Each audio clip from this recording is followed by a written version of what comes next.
কত মহব্বত আমার নবী হুসাইনকে করতেন। নবী নামাজের সেজদায় হুসাইন রাদিয়াল্লাহু তাআলা ছোট ঘাড় মুবারকে চড়ে বসছে, চুল মুবারকে ধরে নাচতেছে। নামাজের তাসবিহ একবার, তিনবার, পাঁচবার, সাতবার, নয়বার, 11 বার হুসাইন ঘাট থেকে নামে না। নবীজি ভাবলেন, আল্লাহ যদি প্রশ্ন করে, বন্ধু গো নাতি পাইয়া আমারে ভুলে গেলা, ইচ্ছে করলেন ঘাট থেকে নাতিকে নামাবেন, হাত দিয়ে উপরে উঠাইয়া টান দিয়ে নামাবেন। হাত উঠাইতে চাইলে আমার আল্লাহ ডাকে, জিবরাইল যা রে আমার বন্ধুর কাছে যা। বন্ধুরে যায় হুসাইন বন্ধুর ঘরে বসে আছে, আমি আল্লাহর কাছে সুন্দর লাগতেছে। যেই নবীর ঘর মোবারকে হুসাইন বসলে আমার আল্লাহর কাছে সুন্দর লাগে। আমরা দুর্বল, আল্লাহ বলেছে খুলিকাল ইনসানু যায়ীফা। আমরা দুর্বল, শক্তিশালী ব্যক্তিদের সাথে আমাদের সম্পর্ক রাখতে হবে। কোন দেশে আছে দুর্বল ছেলেরে শক্তিশালী বংশের মধ্যে বিয়া করায়, আছে না? কোন এলাকায় বিয়াটা করাই আর চিন্তা করি না, ডাক দিলে বিয়াই লাঠি দেশ চলে যাইব।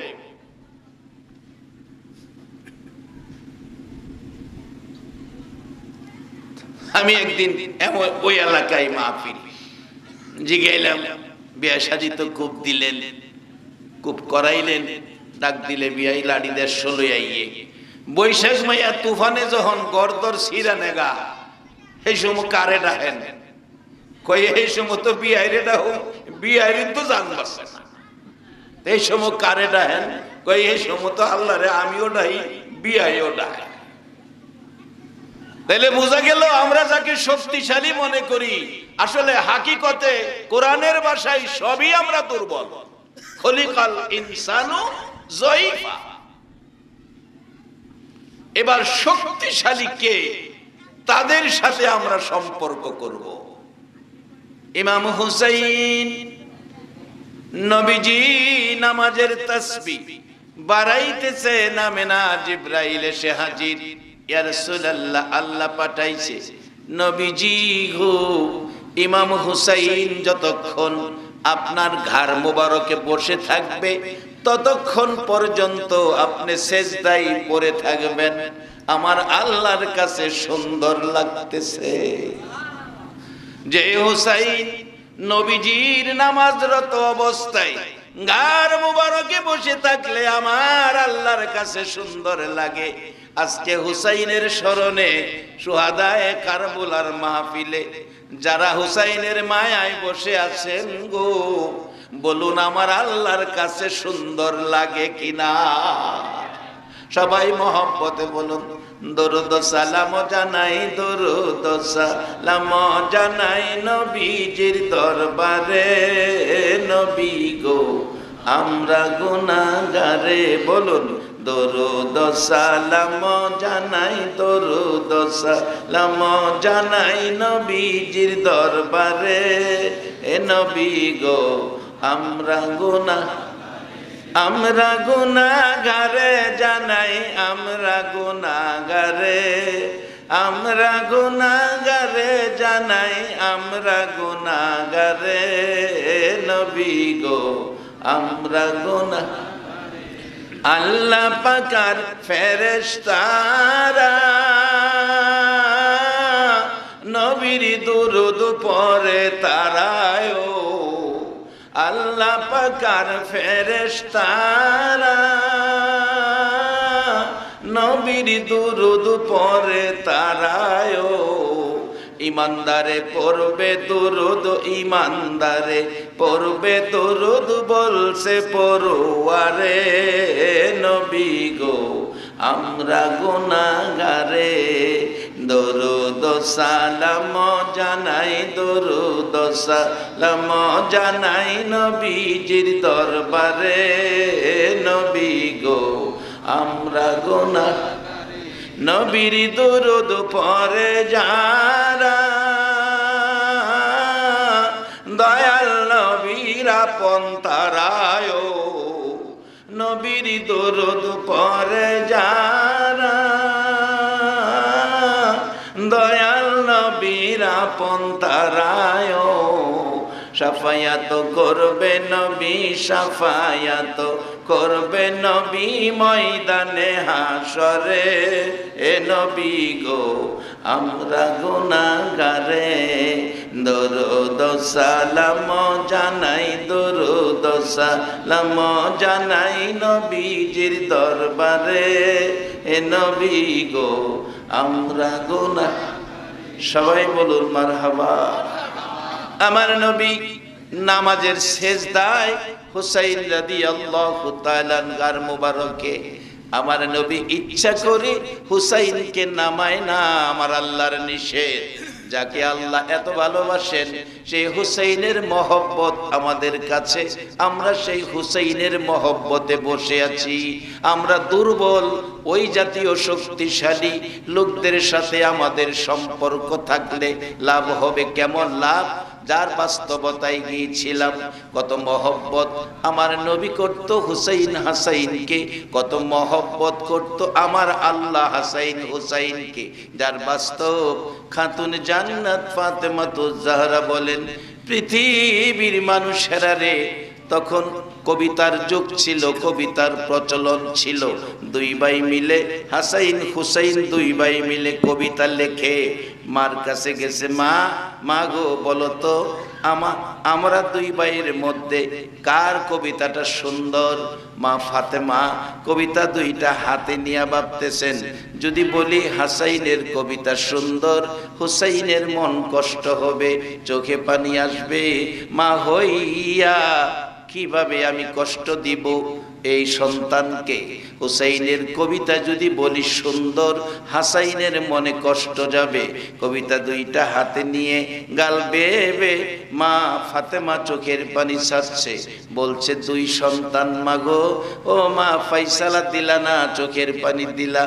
রে বাবা, তোমাদের লেখা কবিতা কার কবিতা সুন্দর আমি মা হইয়া ফাইসালা দিতে পারলাম না।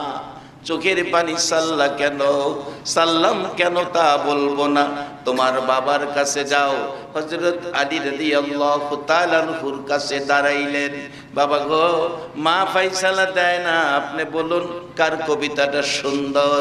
হযরত আলী কান্দে, রে হাসাইন হুসাইন নবীর মেয়ে হইয়া, জান্নাতি মহিলাদের সর্দারিনী হইয়া, ইমাম হাসাইন হুসাইনের মা হইয়া যে কবিতার ফাইসালা দেয় না, এই ফাইসালা দেওয়ার সাহস আমি আলী রাখি না। বাবা যাও, তোমার নানার কাছে যাও, রহমতের নবী সারা এ কবিতার ফাইসালা দিতে পারবে না।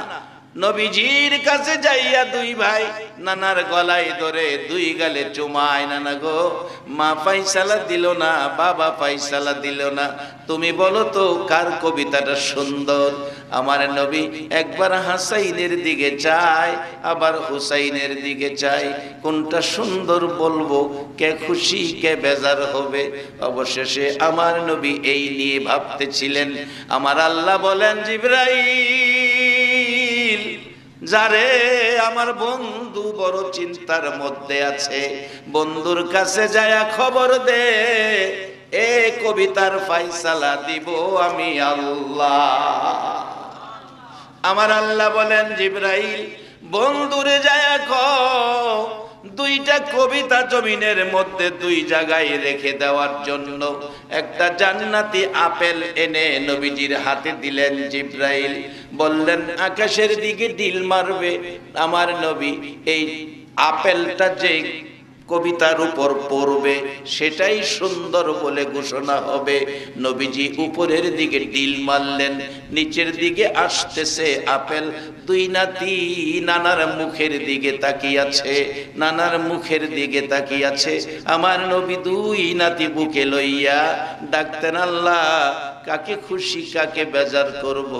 দুই নাতি আমার অংশ, দুই নাতি আমার অংশ, তারা যদি কষ্ট পায় আমি সইতে পারি না, তাদেরকে যদি কেউ কষ্ট দেয় সে কষ্ট আমি নবীর গায়ে লাগে। মাবুদ, মাবুদ রে, কাউরে বেজার কাউরে খুশি আমি দেখতে চাই না। আমার আল্লাহ বলেন, জিবরাইল রে, আপেলটা উপরে থাকতে আপেলটাকে দুই টুকরা করো। তুমি জিবরাইল নিজ হাতে ওই দুই কবিতার উপর রাইখা প্রমাণ করে দাও দো ভাইয়ের কবিতাই সুন্দর। প্রমাণ হয়ে গেল, কাউরে বেজার কাউরে খুশি করলো না। এই আদর যদি আমার আল্লাহ দুই ভাইকে করেন, আমার নবী যদি এই আদরের নাতিকে এত মায়া করেন, আমরা সেই আদরের নাতি আমার নবীর কলিজার টুকরা নাতিদের পক্ষে যদি আমরা থাকি, বলুন লাভ হবে না লস হবে? কি লাভ হবে বাস্তবে? আসুন, আহমদ রেফাই ইরাক থেকে এসে, পৃথিবীর কোন দলের আলেম অস্বীকার করার ক্ষমতা নাই। মাসিক মদিনা মহিউদ্দিন খান সাহেব লিখতেন, উনি নাই, মারা গেছেন। মাসিক মদিনার মধ্যে লেখেন, আহমদ রেফাই রওজা পাকের পাশে ঘুরে আর ডাকতেছে, নানা নানা, কত চেষ্টা করলাম দেখা পাইলাম না, তো হুসাইনকে তো তুমি আদর করতা, আমি হুসাইন। হুসাইনের অভিনয় করে আহমদ রেফাই নানা নানা বলে ডাকতে শুরু করলেন।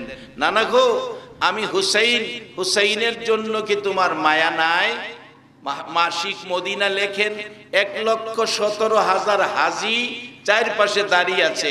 এখন তো রওজা পাকের চারপাশে মোটা মোটা রডের ঘেরাও, সোনালী রঙের জালি দেওয়া আছে। তখন খালি খালি ছিল, তখন রডের ঘেরাও ছিল না। চারদিক দাঁড়িয়ে আছে।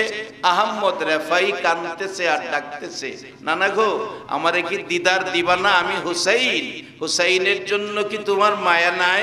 হুসাইনকে ভুলে গেছো? এইভাবে ডাকতে থাকলে 1,17,000 হাজির সামনে হুসাইনের মায়ায় আমার নবী আর যেন সহ্য করতে পারলো না। রওজা পাকের ভিতর থেকে, রওজা পাকের মাঝখান দিয়ে এই পর্যন্ত হাত মোবারক নবী বাহির করে দিয়েছে। আহমদ রেফাই হুসাইনের অভিনয় করে নানা নানা ডাকলে আমার নবী যদি হাত বাহির করে সাক্ষাৎ দেয়, কে গো আজকের মাহফিলের মেহমান কারা আজকে এই মহরম মাসে হুসাইনের স্মরণে মাহফিলের আয়োজন করেছেন? কে গো আপনারা বসে আছেন? কোন মা আপনাদেরকে পেটে রাখছে? মায়ের পেট ধন্য। আজকের মাহফিলে যারা হুসাইনের মহব্বতে বসে আছেন গো, বলুন একটা দিন আমার নবী ঘুমের ঘরে দেখা দিতে পারবে কিনা?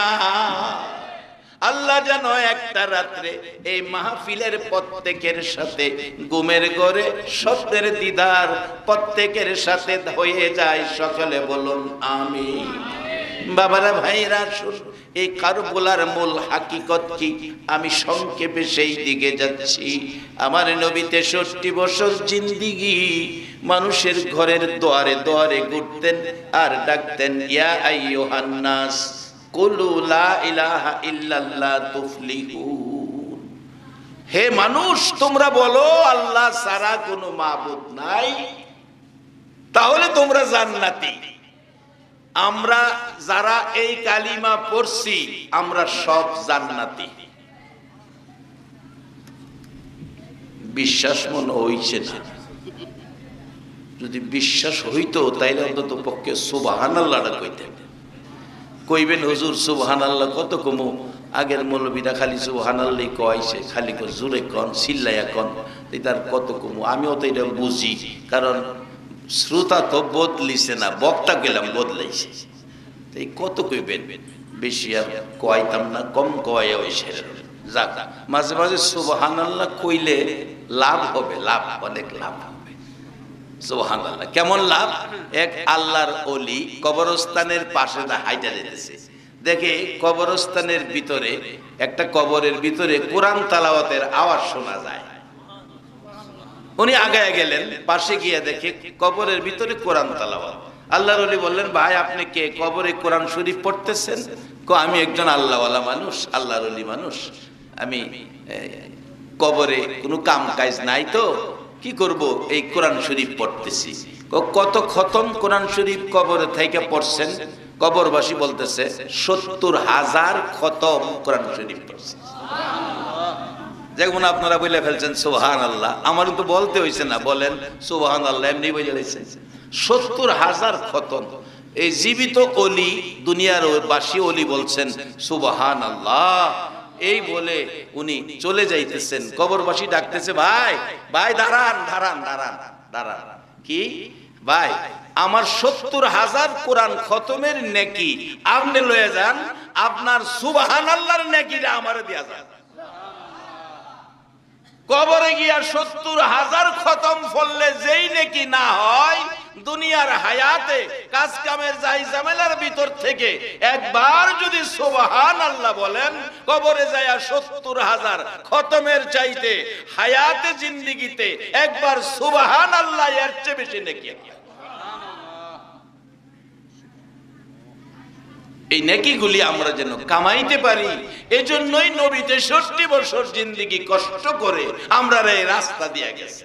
সেই রাস্তাটার নাম সিরাতাল মুস্তাকিম, একবারে শান্তির পথ, সরল সহজ সোজা, ঝামেলা নাই, আঁকাবাঁকা নাই, আইল্যান্ড নাই, বাঙ্গা নাই। আল্লাহর কসম, জান্নাতে যাবেন একটা ট্রাফিক সিগন্যালও পাইবেন না, সোজা জান্নাতে যাবেন।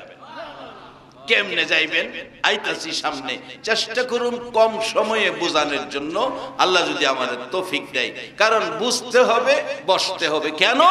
আমরা যে দুর্বল, আর একটা গাছ দুর্বল বেঁকে গেছে গা, একটা সত্য কথা কইবেন, এই গাছটারে শক্ত করবার লাগিয়া এটারে কি করুন লাগবো? লগে একটা খুঁড়া দেউন লাগবো। তা আল্লাহ আমরা দুর্বল কইরা বানায়া লগে খুঁড়া দিয়া দিছে নবী রাসূল, এরপরে লগে খুঁড়া দিয়া দিছে কোরআন সুন্নাহ। মালদ্বীপ গেছি, ওয়াজ করতাম মালদ্বীপ। মালদ্বীপ থাইকেছেন এমন মানুষ আছেন কেউ? আজ একটু রাত বেশি হইতারে অজ্ঞা। মালদ্বীপ, মালদ্বীপ রাষ্ট্রটার নাম মালদ্বীপ ছিল না। মালদ্বীপ কিভাবে হলো? মালদ্বীপ কিভাবে হলো? মালদ্বীপের ইতিহাস। ছোট্ট শহর, পুরা মালদ্বীপ রাজধানী শহরটা ৪৫ মিনিটে আডুনজা। এবার বুঝেন কত বড় শহর। চারদিকে শুধু সাগর আর সাগর। ঢেউয়ের আওয়াজে আমার ৪ দিন আসলাম, প্রেসারই কমে না। যখন বিমানে উঠছি, রাত একটাই বিমান ছাড়ছে, এরপরে গিয়া প্রেসার কমা শুরু হয়েছে। মালদ্বীপ একটা বাণিজ্যিক জাহাজ যাইতেছিল, অ্যাক্সিডেন্টে জাহাজটা ডুবে গেছে, সবগুলি মানুষ মারা গেছে।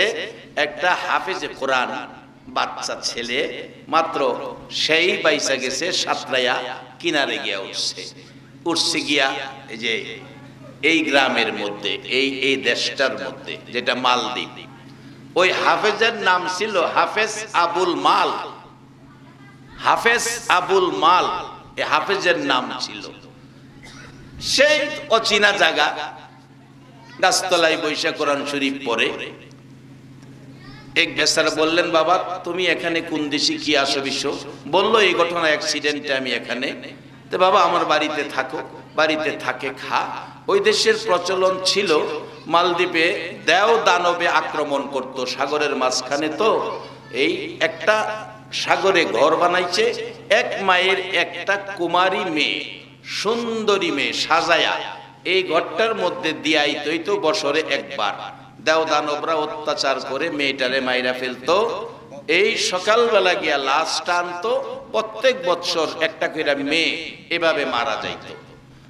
হাফেজ আবুল মাল যে ঘরে থাকতো, এই ঘরের মেয়ের সিরিয়াল হইল আজকা দিতে হবে। মেয়েটা কাঁদতেছে, বাবা কাঁদতেছে, মা কাঁদতেছে। এমন সময় হাফেজ আবুল মাল বললেন, চাচা আপনারা কাঁদতেছেন কেন? বাবারে কাঁদতেছি, আমার মেয়েটা এই অবস্থা, আজকে মারা যাবে। তাই নাকি? কহ তাইলে চাচা মনে কিছু না নিলে একটা কাজ করবেন। কি? ওই ঘরের মধ্যে আপনার মেয়েরে না দিয়ে আমার একটু দিয়ে আসেন। বাবা তুমি মেহমান, তোমাকে হাতে ধরে আমি মারতে পারি না, তুমি মেহমান। চাচা আমি যদি মেহমানও হই, আমার ভিতরে এমন শক্তিশালী কোরআন রয়ে গেছে, আমি ছোট হলেও এই কোরআনের ধাক্কা কেউ ফিরাইতে পারবে না। আপনি ভয় পায়েন না, আমাকে দেন। কয় না, দিতে হবে মেয়ে, তুমি তো ছেলে।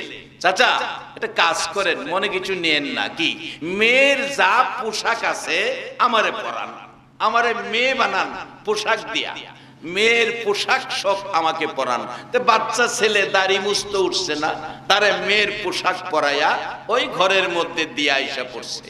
সে বৈশা বৈশা কোরআন তালাওয়াত শুরু করেছে। একবার বলুন আল্লাহু আকবার। আজকে সেই কোরআনের পক্ষে যদি আমরা সময় দিতে পারি, আমরা আর দুর্বল থাকবো না, আমরা শক্তিশালী হয়ে যাব ইনশাআল্লাহ। বাস্তব ঘটনা বলছি।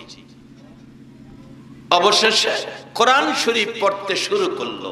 দেবদানবরা যে সময় একেবারে তর্জন গর্জন করে আসতেছে, সেই কোরআন তালাওয়াত জোরে জোরে শুরু করেছে।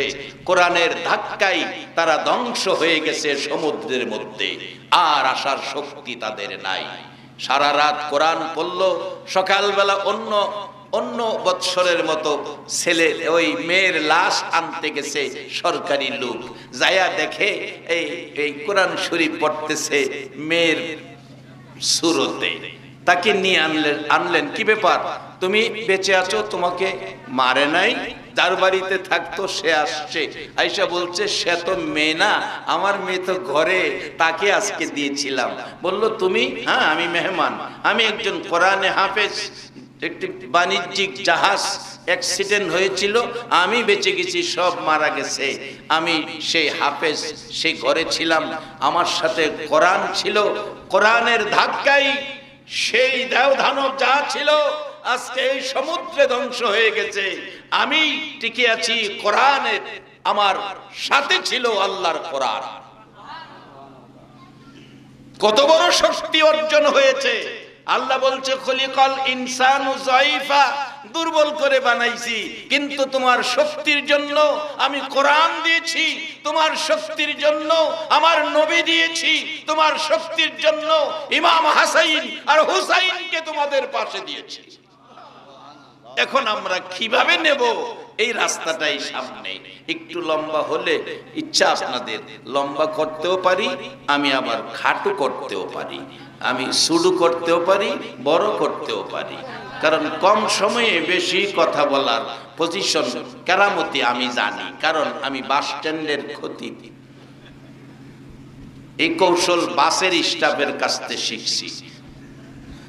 8টার বাস ছাড়বো, ঢাকায় গিয়া অফিস করব, প্যাসেঞ্জার কম, 8:30 বাজে গেছে। প্যাসেঞ্জাররা কয় ঢাকা গিয়া কি খেলাধুলা করুন নাকি, কেউ দোকান খুলবো, কেউ চাকরি করব, অফিস খুলবো, কি ব্যাপার ছাড়েন না কেন, 8:30 বাজে গেছে। ড্রাইভার সান্ত্বনা দেয়, প্যাসেঞ্জার সাহেবরা চিল্লাচিল্লি করেন না, চিন্তা করেন না, আমি আধা ঘন্টা লেট হয়েছে তো টাইনে যামুগা, চিন্তা করেন না। তা আমি আবার টাইনেও যাইতারি, লোকালও যাইতারি, চিন্তা করেন না। যদি আপনাদের কষ্ট হয় টাইনে যামুগা, আর যদি মনে করেন যে আজকের রাত্রটা, এই রাত্রেই ইমাম হুসাইনের 72 জনের কাফেলা কারবালার মাঠে সারা রাত কানতে কানতে কারবালার জমিন বিচ্ছিল, সেই রাত্রটা আমরা দেব নবীর আওলাদের মহব্বতে। নবীর ভালোবাসা পেয়ে যাবেন কিভাবে, আসতেছি সামনে। তাই একটু যদি লম্বাও হয় সময়টা দিতে আপনারা রাজি আছেন? কারণ এইরকম আর কয়টা রাত্র আমরা এই দেশে থাকবো, এই গ্যারান্টি দেওয়ার ক্ষমতা কারো আছে? আল্লাহ বলেন গ্যারান্টি তুমি কি দিয়া দিবা? আমাল হায়াতুদ দুনিয়া ইল্লা মাতাউল গুরুর। তোমারে যে বানাইছি আমি, খবর জানো, পাও থেকে মাথা পর্যন্ত এই মাটির পিঞ্জরাটার মধ্যে হায়াত নামের একটা পাখি দিয়া তোমারে দুনিয়া ছাইরা দিছি। এটার গ্যারান্টি নাই, ওয়ারেন্টি নাই, স্টিকারও নাই। কোন কোন কোম্পানি বানায়া সেইরা, এটার যদি দুর্বল কোম্পানি হয় স্টিকার লাগাইয়া দেয়, নানান রঙের স্টিকার। আবার কোন কোম্পানি ওয়ারেন্টি দেয়, আবার বালা কোম্পানি হইলে গ্যারান্টি দেয়। আল্লাহ কয় আমি যে তোমরারে বানাইছি খলিকাল ইনসানু যায়ফা, তোমরা দুর্বল, গ্যারান্টি নাই, ওয়ারেন্টিও নাই, স্টিকারও নাই। কার ইয়ার হইছো বইবা, বোয়াতে উড়ার ক্ষমতা হইতা না শেষ। এরকম ঘটনা ঘটে নাই? চা খাইছে অর্ধেক কাপ, কই ভাল লাগতেছে না, কাইতে হইরা গেছে গা, চা টেবিলও হইরা রইছে, ডাক্তার এক শেষ, চা গরম রইছে, খাওইন না ঠান্ডা হয়ে গেছে। এমন একটা জিনিস লইয়া বাজান আমরা চলি। বসেন, আজকের রাত্রটা যদি জীবনের আল্লাহর কাছে পছন্দ হয়ে যায় তাহলে জীবনটা সার্থক হয়ে যাবে। মহব্বতে আর রহমতের আশায় একটু দরুদ শরীফ পড়ুন। আল্লাহুম্মা সাল্লি সাইয়্যিদিনা মাওলানা মুহাম্মদ ওয়া আলা আলি সাইয়্যিদিনা মাওলানা মুহাম্মদ।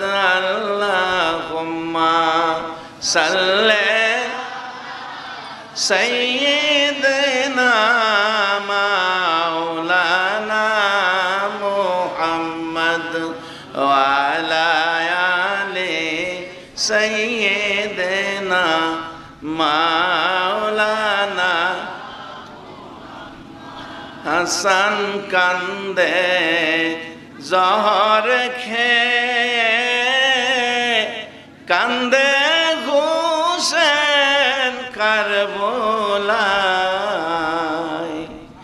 আলী কান্দে বেহেশতেতে, কান্দে গো মা ফাতেমা। আল্লাহুম্মা সাল্লি সাইয়্যিদিনা মাওলানা মুহাম্মদ ওয়া আলা আলি সাইয়্যিদিনা মাওলানা। বালাগাল উলা বিকামালিহি কাশাফাত দুজা বিজামালিহি আসুনত জামিউ খিসালিহি সাল্লু আলাইহি ওয়া আলিহি। হাফেজ আবুল মাল বলছেন, আমি কোরআন দিয়ে যুদ্ধ করে দাও দানব ধ্বংস করে দিয়েছি। বলুন সে কোরআনের মালিক কে? আল্লাহ। ওই বাদশাহ, মালদ্বীপের বাদশাহ খবর পেয়ে বললেন ছেলেটাকে ডাক দাও। ডাক দিল। বাদশাহ তার সাথে কথা বলল, ঘটনা কি ঠিক? বলল ঠিক। তাইলে আরেক বছর আমি এটা আমি বাস্তবে প্রমাণ করব। পরের বছর ঠিকই এই ছেলেটাকে দিল। দেওয়ার পরে সারা রাত পার হলো। দাও দানব যারা অত্যাচার করতো তারা তো নাই, তারা ধ্বংস হয়ে গেছে। পরের দিন সকালবেলা ছেলেটাকে আবার জীবিত অবস্থায় নিয়ে আসলো, কোনো ক্ষতি হলো না। তাইলে আর কোনো ক্ষতির আশঙ্কা নাই। এবার বাদশা বলল, এই যদি হয় আল্লাহর কোরআনের ক্ষমতা, আমরা আর অন্য ধর্মে থাকতে রাজি না। বাদশাহ এককভাবে সকল মানুষকে ঘোষণা করে দিলেন, আজ থেকে আমরা হাফেজ আবুল মালের হাত ধরে কালিমা পড়ে মুসলমান হয়ে গেলাম, আর এই দেশের নাম দিলাম মালদ্বীপ। একজন কোরআনওয়ালা যদি এই শক্তি অর্জন করে এইভাবে দেশটাকে বাঁচাইয়া দেশের মানুষকে মুসলমান বানাইতে পারে, আমরা সেই মুসলমান, সেই শক্তিশালী নবীর আদরের নাতি, জান্নাতি দুইটা ফুল, জান্নাতি যুবকদের সর্দার, আমরা তাদের ভালোবাসায় কি পাবো? সেটাই ছিল আমার কথা। বলতেছিলাম আহমদ রেফাইর ডাকে আমার নবী হাত মুবারক বাহির করে দিল। আহমদ রেফাইর ডাকে যদি আমার নবী হাত বাহির করে দেয়, আজকে যারা সেই মুহররম মাসে হুসাইনের স্মরণে মাহফিলে বসে আছেন, আমার নবী একটা রাত্রে যেন ঘুমের ঘরে স্বপ্নের দিদার দেখাইয়া দেয়। বাবারা শুধু তাই নয়, আসুন আরো কি মজার ঘটনা। হযরত ওমর মদিনার শাসক, রাষ্ট্রপতি ওমরের ছেলের সাথে ঝগড়া। হুসাইন এক পর্যায়ে গালি দিলেন গোলামের বাচ্চা, বিচার দিল বাবার কাছে। ওমর বলল নিয়ে আসো মসজিদে। মসজিদে নববীতে মিম্বরে দাঁড়ায়া ডাকছে, ওমর হুসাইন আমাকে গালি দিলা গোলামের বাচ্চা। আমি তো কোনো গোলাম নয়, আমি রাষ্ট্রপতি, আমি তো গোলামি করি নাই, কিভাবে কোন দৃষ্টিতে আমাকে ছেলেকে গোলামের বাচ্চা গালি দিলা? হুসাইন রাদিয়াল্লাহু তাআলা দাঁড়ায়া গেছেন। ও ওমর, সকলের সাথে বাহাদুরি করো না, সকলের সাথে বড় কথা কইও না। এই ওমর, তুমি কি আমার নানার গোলামি করো নাই? ওমর জোর করে চোখের পানিগুলো ছাড়ছে, জামা কাপড় ভিজতেছে। মসজিদের নববীতে মুসল্লিরা ভরপুর, ডাকতেছে ওমর গো, এই কথার পর কাঁদতেছো কেন? কঠোর বিচার করার কথা তা না করে কাঁদতেছো। ওমর ডাকতেছে, মুসল্লিরা তোমরা কি শুনেছো হুসাইন কি বলেছে? হ্যাঁ, তাহলে বিচার করবেন, অপেক্ষায় আমরা। ওমর কান্দে, মুসল্লিরা রে, যে ব্যক্তি আমাকে গোলামের বাচ্চা, আমার ছেলেরে গালি দিয়েছে, আমি উমরের ছেলেরে গোলামের বাচ্চা গালি দিয়েছে, এ হুসাইনের বিচার করার কোর্ট পৃথিবীর জমিনে নাই। রে মসজিদে নববীর মুসল্লিরা, আমি দেখিছি রে, আমার রহমতের নবী নাতিদেরকে খুশি করার জন্য কত অভিনয় আমার নবী করেছে। ঘোড়ার অভিনয় করে নাতি দই পিঠে বসাইয়া আমার নবী নাতি লইয়া খেলাধুলা করেছে রে। ও মসজিদে নববীর মুসল্লিরা, এ হুসাইনের বিচারের ক্ষমতা আমার নাই। উমরের ছেলে বলছে, বাবাজি আপনি তো বাঘের বিচার করতে পারেন, হুসাইনের বিচার কি পারবেন না? উমর কান্দে, না, যে হুসাইন নবীর গার মুবারকে বসে থাকে, আমার আল্লাহ নামতে দেয় না, সেই হুসাইনের বিচার উমর করতে পারে না। ওমর, তুমি যে বলেছো গোলামের বাচ্চা, এই কথাটা কি কাগজে লিখে দিতে পারবা? পারবো, লিখে দিলেন। নানার গোলামি করেছে বিদায় গালি দিয়েছি গোলামের বাচ্চা। কাগজটুকু উমরের হাতে পৌঁছলে উমর কাগজটা নিয়ে কান্দে রে, গাল বাসাইয়া। মসজিদে নববীর মুসল্লিরা গো, এই কাগজ দেখো, নবীর আদরের নাতি আমারে সার্টিফিকেট দিয়েছে। আমি জানি না আজকের মাহফিলের আয়োজক কারা গো, কার পয়সায় এই মুহররমের 9 তারিখ দিবাগত 10 তারিখ রাত্রটার মধ্যে কারা এই মাহফিলের আয়োজন করেছে, কারা মাহফিলে বসে আছে, কারা এ ভাগ্যবান ব্যক্তি হয়ে গেছে। ওমর বলেছিল, হুসাইন আমাকে সার্টিফিকেট দিয়েছে। জানি না আজকে রাত্রে এই মাহফিলে হুসাইন ইরাকের জমিন থেকে কারে জানি সার্টিফিকেট দিয়া দেয়। মসজিদে নববীর মুসল্লিরা, ইমাম হুসাইন আমাকে সার্টিফিকেট দিয়েছে, নবীর নাতি আমাকে সার্টিফিকেট দিয়েছে। আমি বলে রহমতের নবীর গোলামি করেছি। অনুরোধ করি রে, যেদিন আমি উমরের মৃত্যু হবে, আমাকে যেদিন গোসল দিয়ে কাফন পরাবি, কাফনের ভিতরে এই কাগজটা আমার হাতের মধ্যে দিয়ে দিও। আমি উমর যদি জীবনের কোনো আমল আল্লাহর কাছে দেখাইতে না পারি, সব আমল যদি বরবাদ হয়ে যায়, নবীর গোলামি করেছি হুসাইনের দেওয়া সার্টিফিকেট দেখাইয়া আমি উমর পার হইয়া যাইব। উমরের মতো ব্যক্তি যদি হুসাইনের লেখা সার্টিফিকেট হাসরের মাঠে পার হওয়ার জন্য উসিলা বানাইতে পারে, আজকে বীরশ্রেষ্ঠ মতিউন্নগরের মাহফিলটা বীরশ্রেষ্ঠ মতিউন্নগরের ইমানদার নবীর আশিক হুসাইনের পাগলদের জন্য হাসরের মাঠে কি নাজাতের উসিলা হতে পারে না? একবার বলুন আল্লাহু আকবার। এরে বাবারা, ভাইরা, হাসাইন হুসাইন কত আদরের ছিল। আমার নবী দুর্বল মানুষগুলোকে শক্তিশালী বানানোর জন্য, জাহান্নাম থেকে বাঁচাইয়া জান্নাতি বানানোর জন্য বাড়ি বাড়ি ঘুরতেন আর ডাকতেন, ইয়া আইয়ুহান নাস কুলু লা ইলাহা ইল্লাল্লাহ তুফলিহুন। কোনোদিন রাত্র হতো, কোনোদিন বিকাল হতো, এইভাবে কষ্ট করে করে বাড়ি বাড়ি ঘুরতেন। মা খাদিজার জীবনী অনেক ঘটনা, যায় না ওদিকে।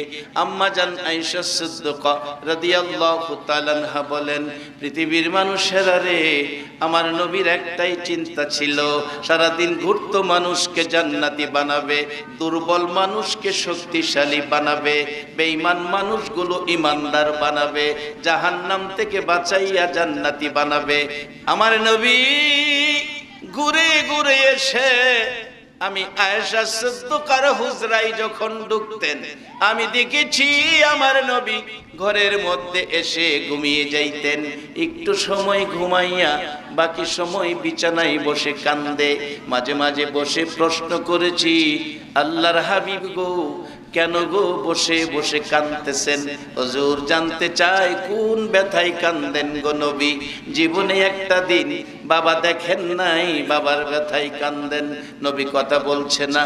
হুজুর 6 বছর বয়সে মা হারাইলেন গো, মা হারাইলেন। ও মা, মা জীবনে কত কষ্ট করে সন্তান লইয়া। একটা মা 10টা মাস 10টা দিন সন্তান পেটে রাখে। যখন প্রসব ব্যথা শুরু হয়, প্রসব ব্যথার যন্ত্রণায় মায়ের এক সাগর পানি বাহির হয়, এক সাগর পানি চোখ থেকে জর্জর করে বাহির হয়। 3 দিন পর্যন্ত ব্যথায় মার এক সাগর পানি চোখ থেকে পড়তে থাকে। এক সাগর পানির বিনিময় মা যখন সন্তান কোলে পায়, 2টা গালে চুমো দিয়ে মা সব ব্যথা বুইলা যায়। এরে বাবারা ভাইরা, এ মারে যদি ব্যথা দাও আর একটা বুড়া চোখের পানি বাহির করো, আল্লাহর আরশ কাইপা উঠে। আমার আল্লাহ বলেন, আরে আমার বান্দা, তোর মা তোর প্রসব ব্যথার যন্ত্রণায় কত কান্না কাঁদছিল। মাঝে মাঝে প্রসব ব্যথায় তোর মা আল্লাহ আল্লাহ কইয়া ডাক মারছে। আমি আল্লাহ ঘোষণা করে দিয়েছি, রে ফেরেশতারা, প্রসব ব্যথার যন্ত্রণায় মা যতবার আল্লাহ কইয়া ডাক দিছে রে, ততটা কবুল হজের নাকি মার আমল নামাই দিয়া দে। এত কষ্ট ব্যথা দুঃখ সহ্য করে সন্তানের মা হয়েছে। না খাইয়া না ঘুমাইয়া বাবা সন্তানের ঘুম পাড়াইছে। এই মা বাবারে যদি কেউ কষ্ট দেয়, জীবন বরবাদ হয়ে যাবে। বলতেছিলাম আমার নবী বাবা হারা মা হারা, সব ব্যথা বলে গিয়ে উম্মতের ব্যথা। আমার নবী কান্দে। মা আয়েশা সিদ্দিকা ডাকে, হুজুর কেন কাঁদতেছেন গো? মার কথা মনে হয়েছে। কোনো কথা বলে না। হুজুর বুঝেছি দাদার কথা মনে হয়েছে।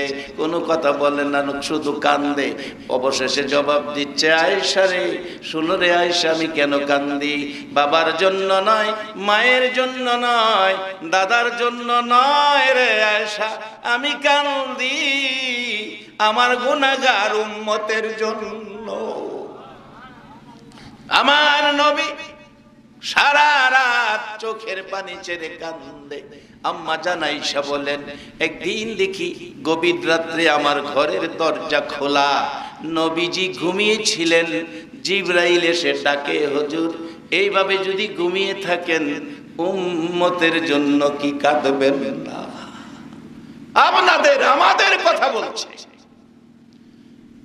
আজকে কে আমার গ্রামের সন্তান ঘরে ঘুমিয়েছেন আর আমার নবী মরুভূমিতে কান্দে, আর আপনি ঘরে থাকবেন?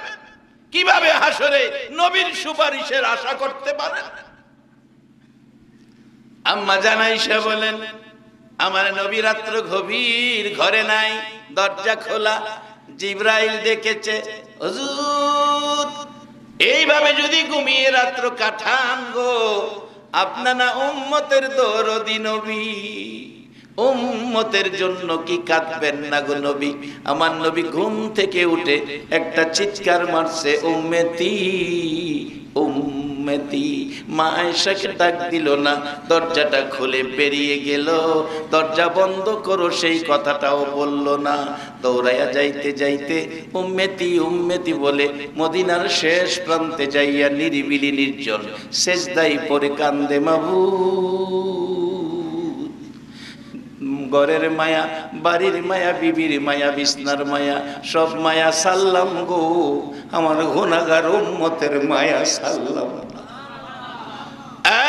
মাবুদ, সব মায়া ছেড়ে দিলাম, আমার উম্মতের মায়া সাল্লাম না। সেজদায় পড়ে গেলাম, যতক্ষণ পর্যন্ত উম্মতের নাজাতের খবর না শুনাইবা গো প্রভু, ততক্ষণ পর্যন্ত আমি এতিম নবী মাথা উঠাইব না। আরে উম্মতের কান্ডার নবী রহমতের ভান্ডার, বলুন উম্মতের কান্ডার নবী। নবী বিনে রোজ হাসরে কে করিবে পার, নবী বিনে রোজ হাসরে কে করিবে পার।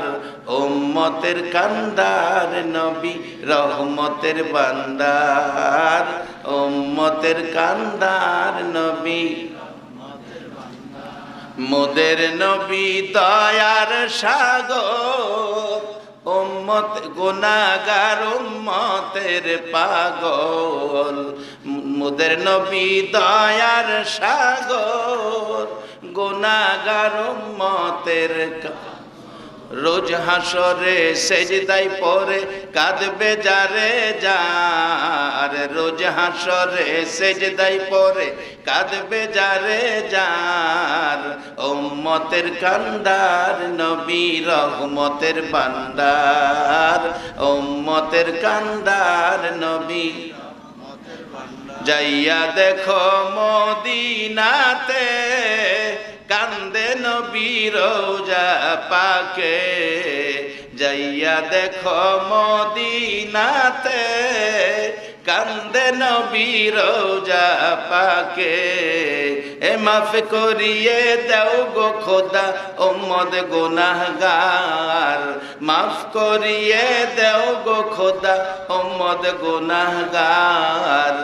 উম্মতের কান্ডার নবী রহমতের ভান্ডার, উম্মতের কান্ডার নবী। রে বাবারা ভাইয়েরা, আমার নবী সেজদায় পড়ে আছে, একটাই ব্যথা, আপনার আমার মতো উম্মতের নাজাত। নবী যদি সেজদায় পড়ে আমাদের জন্য কাঁদতে পারে, আমরা সেই নবীর মায়ায় বসতে দরকার আছে কিনা?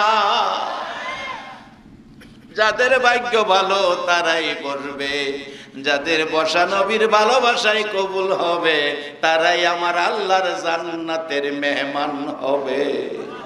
কিভাবে হবে আমি একেবারে সহজ ভাবে দিয়ে যাব। বসেন। ফজরের আজান পড়ে গেল, মসজিদে নববী ভরপুর, নামাজ পড়াবে কে? রহমতের নবী নাই, রাহমাতাল লিল আলামিন নাই। হুজরাই খবর দিলেন, মা আয়েশা কান্দে, গভীর রাত্রে দরজা খোলা রে মুসল্লিরা, আমার মায়ার নবীর খবর ভালো না, কোথায় জানি আছে, কোথায় জানি গেছে, বেঁচে আছে না মেরে ফেলছে, আমি তো বুঝতে পারতেছি না। সাহাবীরা বেরিয়ে গেলেন নবীর তালাশে। সেদিন মদিনার যুবকেরা, ও রামনগরের যুবকেরা, তোমাদের মতো যুবকেরা সেদিন নবীর পাগল হইয়া বেরিয়ে গেছে। ব্যবসায়ীরা দোকান বন্ধ করে দিয়েছে, খেলার মাঠে খেলোয়াড় খেলা বন্ধ করে দিয়েছে, চলো নবীর তালাশে যাই। সেদিন মদিনার মহিলারা রান্নাঘরে যায় না রে, রান্নাঘরের আগুন পানি দিয়া নিবাইছে। মার কুলের শিশুরা মার স্তনে দুধ খায় না।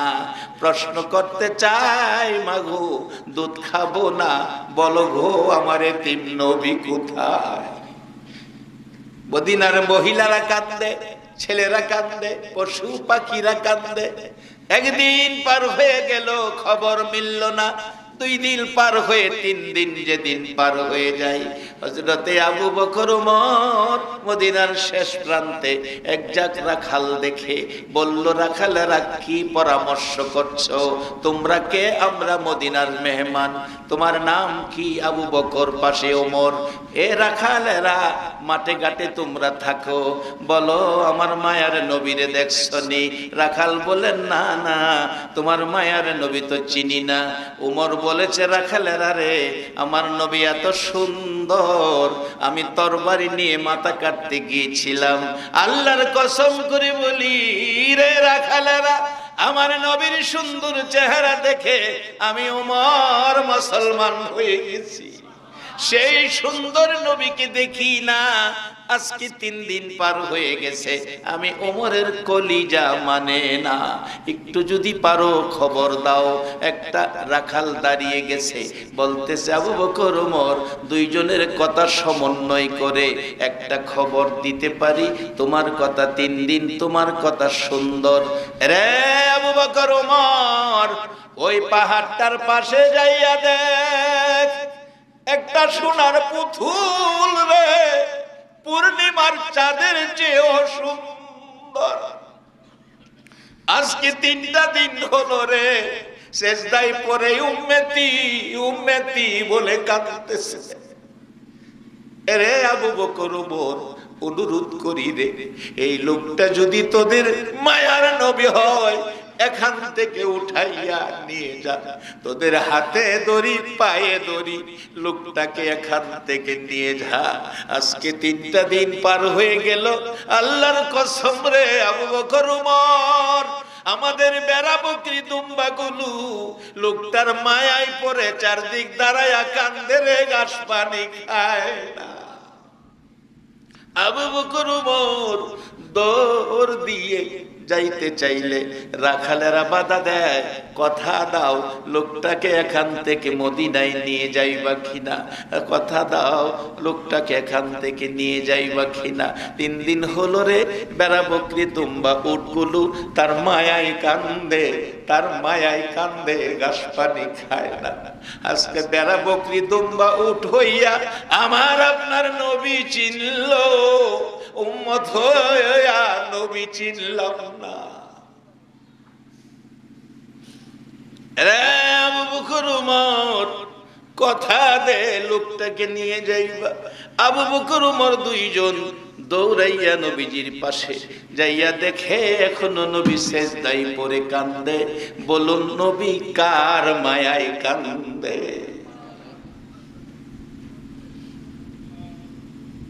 আজান কষ্ট হইতাছে, আর আধা ঘন্টা সময় গেলে চলবো। আবু বকর নবীজির পাশে যায়া কান্দে। নবীজি গো, কেমনে গো? আবু বকর রে বলছে, যেদিন মায়ের দেশ বাবার দেশ মক্কা ছেড়ে হিজরত করে মদিনায় যাবেন গো নবী, কানে কানে 6 মাস আগে বলেছিলেন, আবু বকর হিজরত করব, সঙ্গী হবে তুমি। আজকে 3টা দিন 3টা রাত মদিনা ছাড়বেন গো নবী, আমারে বললেন না। আজ 3 দিন পার হয়ে গেল গো নবী, আপনার মায়ায় আপনার আবু বকর পানিটাও খায় না। হুজুর মাথা উঠান, আসুন মদিনায় যায়। মদিনার মানুষ এতিম হইয়া গেছে, মদিনার মানুষ এতিম হইয়া গেছে। হুজুর আল্লাহর কসম, কারো চুলায় আগুন জ্বলে না। হুজুর আল্লাহর কসম, কোন বাচ্চা দুধ খায় না। মাথা উঠান, চলুন মদিনায়। আমার নবী আবু বকরের ডাক শুনে না গো, উম্মতের মায়ায় নবী কান্দে। সেই উম্মত যদি নবীর আদর্শ, নবীর কথা না মানে, আমার নবী বড় কষ্ট পায়। অনুরোধ করি, আমার নবীরে কষ্ট দিয়েন না।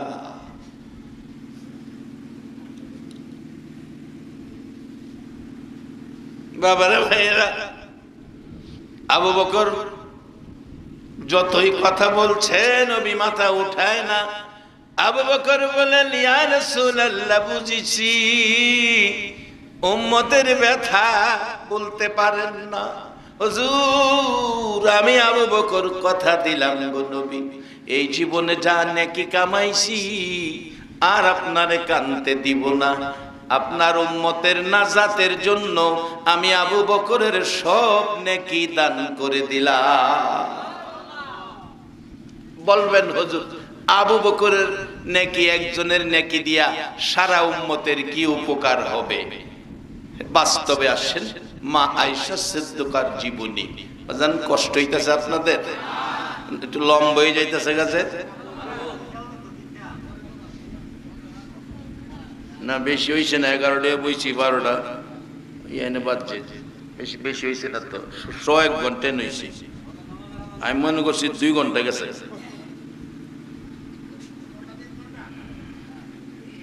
আপনারা মজিবর কার কথা শুনছেন না?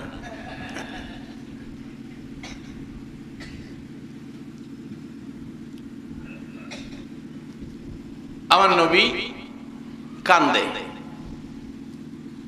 আবু বকর বলছে, আমার সব নেকি আপনার উম্মতের দিলাম। প্রশ্ন আসতে পারে, কত নেকি? একজনের নেকি দিলে সারা উম্মতের কি হইব? এবার নেকি কত হইব? আসুন বাস্তবে। আম্মা জান আয়েশা সিদ্দিকার জীবনীর মধ্যে আসছে, আম্মা জান আয়েশা সিদ্দিকা একদিন রাত্রের বেলা, চান্নি রাত, স্বামী স্ত্রী দুইজনে আডে, স্বামী স্ত্রী দুইজনে হাডে, আটবেন রাত্রে, স্ত্রী লইয়া রাত্রে আটবেন, এটা রাসূলের সুন্নত। অন্ত আমরা রাইতে নিরিবিলি জায়গাতে আডি না, বালা কইরা সাজাইয়া করে মেঘনার ফুলের তলে লইয়া যাই। দেশের মানুষ দেখে কইতাছি, অন্য হনে গেলে তা কইতাম না।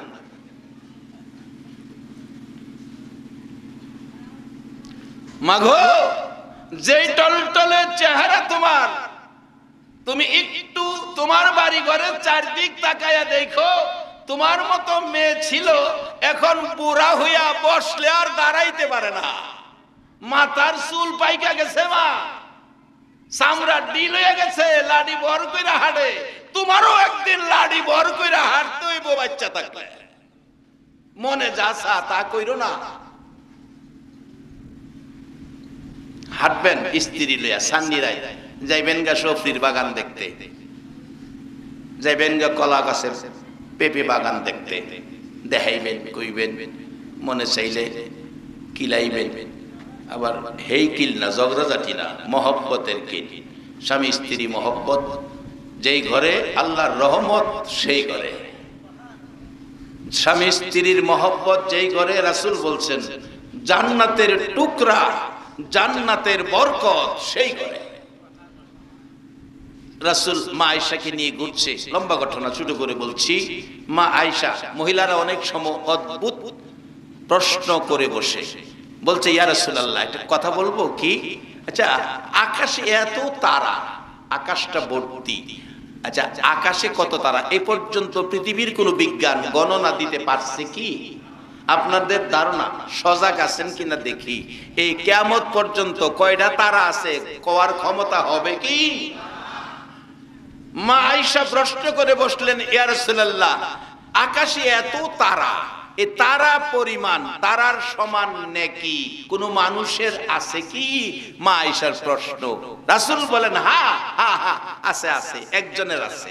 তাহলে বোঝা গেল নবী জানে আকাশের তারা কত আছে, আর এই পরিমাণ নেকি কার আছে। না জানলে কি নবী কইছে? যারে দেখলে পাথর মারতো সেই দুশমনেরা পর্যন্ত নবীরে সত্যবাদী আল আমিন বলে ডাকতো, যার জীবনে কোনোদিন মিথ্যা কথা বলে নাই। সেই নবী বলছে, আয়েশা, এই নেকি একজনের আছে। ইয়া রাসূলুল্লাহ, এই নেকিটা কার? রাসূল বলেন, এই নেকি আছে হযরত উমরের। আম্মা জান আয়েশা মনে মনে একটুখানি যেন, হায়রে এত নেকি উমরের, আমার বাবা আবু বকরের নেকি এত হলো না। বলুন মা আয়েশা সিদ্দিকা মনে মনে যা ভাবতেছেন, আমার নবী বুঝতে বাকি আছে কিনা? যারে লইয়া সংসার করে স্বামী স্ত্রী, কার মনটা কেমন কার মর্জি মিজাজটা কেমন স্বামী জানে স্ত্রীর, স্ত্রী জানে স্বামীর খবর। কি বলেন, ঠিক কিনা? রাসূল তো জানতে বাকি নাই। মা আয়েশা বলবেন, হুজুর এই সমস্যার সমাধান আমরার মধ্যে যেটা আছে এটা কি করা? আমরার মধ্যে একটু সমস্যা কিলাম আছে, অনেকে স্ত্রীর দুইটা কিলায়, এরকম আছে না? কিলায়। কত স্ত্রী কিল খায়া স্বামীর সংসার সেই রয়ে গেছে। আসলে কিল খাওয়ারও কারণ আছে। অনর্থক স্ত্রীর স্বামী কিলায় না, কিল খাওয়ার একটা কারণ আছে। কিছু স্ত্রী আছে অনর্থক স্বামীর লগে সাফাবাজি করে, স্বামী একটা কইলে স্বামীরে তিনটা কইলা, এরপরে গেলাম কিল শুরু করে। ঠিক নিও, এরকম এক রূপ স্ত্রীর বাড়িতে স্বামীর লগে ঝগড়া লাগে। স্বামী বাড়িতে জিগায় ভাত হইছে, ভাত হইছে না হইছে, আইসব বউ পাগল হয়ে গেছে গেলে আর মানুষে খায় না। একটা কইছে ভাত হইছে নি, এই তিনটা কয়ে লেছে। কই ফেটের বউ এমনি যন্ত্রণা, একটা কইছে তিনটা জবাব দিছস, এমনি শুরু করছে কি। এভাবে প্রত্যেক দিন কিল খায়। এমন এক মাহফিল হইছে, মাহফিলের মধ্যে বড় হুজুর আইছে, একজন আল্লাহর ওলি আইছে। হুজুর ওলি আইছে, এক বোতল পানি দিয়ে হারাইছে একটা বাচ্চারে। হুজুর কই স্বামী খালি কিলা, কিলেতে বাচ্চা থাকতাম একটু পানি ভরা দিত। হুজুর বুঝা লাইছে কিল্লা কেড়ে খায়, এটা তো সাফার লাগে না খায়। তা হুজুর কইছে পানি ফেরা দিছে, সালামুন কাওলাম মির রব্বির রহিম ফাল্লাহু খায়রুন হাফিজা। কইও স্বামী যখন কিলাইবার মর্জি মিজাজ লইয়া আয়ে, এই বোতলতে এক কুলি পানি মুহ লইয়া বয়ে থাকবো। যতক্ষণ মর্জি মিজাজ স্বামী ঠান্ডা না হইব, ততক্ষণ যাতে পানিটা মুহূর্তে না ফালা। হুজুরের ভরা পানি থেকে রাখছে, স্বামী আইয়া কইছে বাদ দে, এই তো পাগল হয়েছে গা, তোর ওহনো হের উঠে গেছে না, রাগ ওহনে তোরে সেই ছেলে মহিলা ফেয়ারে। হুজুর না কইছি মেজাজ গরম করলে পানি মুহূর্তে বই থাকতাম, তারিখে পানি করতে মোহরা লইয়া বই নিছে। কোথা দেয় কি ওহন রারস না গিলে গা কথা কস্তা গেরা সাইজ কেরলো মাছ গাছ গা লাডি লইছে হাতে, তোর আর কত মারু লাড লইছি কুতা কাতা যাওই দে, কথা কয় না, চুপ কে রবে। আচ্ছা মুহ পানি থাকলে কথা কোন যাইব, কথা আর কইতারে না, মানে কথা কনা এটা আর মারবো কেমনে, কথা কনা সাফা করলে নে মারতো। মায়ের বন্ধ হয়েছে গা, মারে না, কয়েকটা একটা কথাই ক ফুল্লা বই রিসস, কথাই ক, কথাও কনা। মাতার দিরা কসম খাইছে, যা আজ থেকে লাড়ি ফেলাইলাম, তোর মাতার দিরা কসম খাইলাম জীবনে তোর উপরে হাত তুলতাম না। এরপরে বেডি মুহূর্তে পানি ফালাইয়া ভাল দেখা হয়ে গেছে গা, বাচ্চা গেছি গো পানি ভরায়, বাচ্চা যাবার পানি ভরায় বাচ্চা যাওন যা, কারণ পানির মধ্যে তো কোরআনের অংশ রয়ে গেছে। কোরআনে যদি স্বামীর ভিড়াতে বাঁচাইতারে, তাহলে আজকের মাহফিল জাহান্নামতে বাঁচানো এটা কোনো ব্যাপার হই না। ইনশাআল্লাহ বসেন, মহব্বতে কয়েকবার জিকির করুন, লা ইলাহা লা ইলাহা ইল্লাল্লাহ, লা ইলাহা লা ইলাহা ইল্লাল্লাহু মুহাম্মাদুর রাসূল সাল্লাল্লাহু আলাইহি ওয়াসাল্লাম। আম্মা জান আয়েশা বলেন, হুজুর এত নাকি হযরত ওমরের, হুজুর আমার বাবা আবু বকর এত নেকি কামাইতে পারলো না গো নবীজি, আমার বাবা এত নেকি কামাইতে পারলো না। আমি ভাবছিলাম আমার নবী আমি ভাবছিলাম গো নবীজি আমার বাবা এত নেকি কামাইবে। এবার আমার নবী বলেন, আয়েশা রে ওমরের নেকির খবর শুনলা, আকাশের তারা যত ওমরের নেকি তত। এবার শোনো তোমার বাবা আবু বকরের নেকি।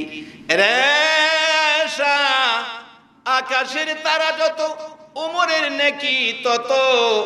সমস্ত পৃথিবীর উম্মতের নেকি যদি আকাশের তারার মতো ওমরের সমতুল্য হয়, সমস্ত পৃথিবীর উম্মতের নেকি যদি এক পাল্লায় তুলে দেওয়া হয়, তোমার বাবা আবু বকর রে আয়েশা তোমার বাবা আবু বকরের এক রাত্রের নেকি যদি আরেক পাল্লায় তুলে দেওয়া হয়, তোমার বাবা আবু বকরের এক রাত্রের নেকির সাথে সারা পৃথিবীর উম্মতের নেকির ওজনে কুলাবে না। আম্মা জান আয়েশা বলেন, হুজুর এই রাত্রগুলো কোনটা? আমার নবী কান্দে, আয়েশা আয়েশা রে, যেদিন আমি নবী মায়ের দেশ বাবার দেশ ছেড়ে হিজরত করে কানতে কানতে মক্কা ছেড়ে মদিনায় যাব, 6 মাস আগে বলেছিলাম তোমার বাবাকে সঙ্গী হব, 6 মাস পরে ডাক দিয়েছি, তোমার বাবার সাথে সাথে বেরিয়ে আসলো। জিজ্ঞেস করেছিলাম, আবু বকর তুমি কি ঘুমাও নাই? হুজুর আল্লাহর হাবিব আসবে, আমারে আবু বকর বলে ডাকবে, আমি ঘুমিয়ে থাকবো, সেটা হয় না।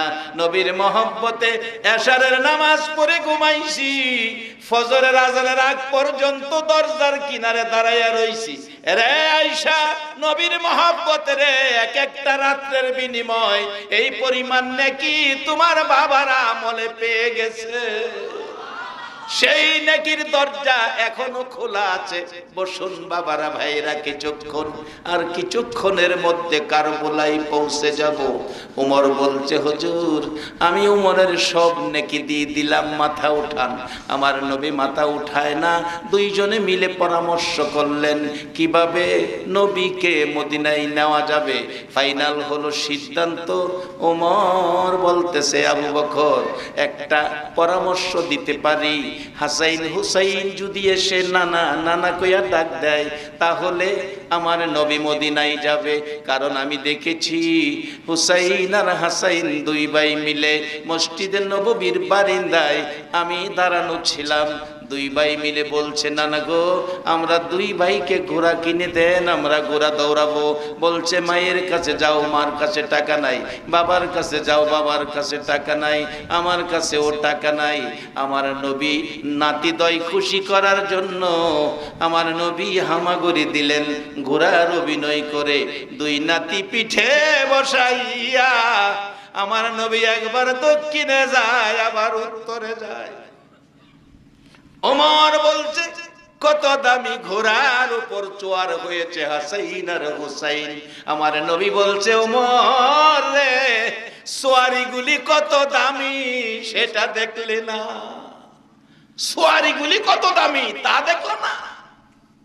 সেই দামি হাসাইন হুসাইনের পক্ষে আপনারা বসা। লম্বা ঘটনা। বলছেন ওই হাসাইন হুসাইন যদি না না কইয়া ডাক দেয় তাহলে নবী মাথা উঠাবে। মদিনায় খবর পৌঁছে গেল, খাতুনে জান্নাত ফাতেমাতুজ জাহরা দুই সন্তান লইয়া বাবার পাশে মাথায় হাত বোলাইয়া ডাকে, বাবা গো জীবনে একটা দিন বাবা দেখো নাই গো বাবা, 6 বছর বয়সে মা হারাইলা, আর কত ব্যথায় ব্যতীত হইয়া কাঁদবা, বুঝেছি উম্মতের মায়ায় কাঁদো।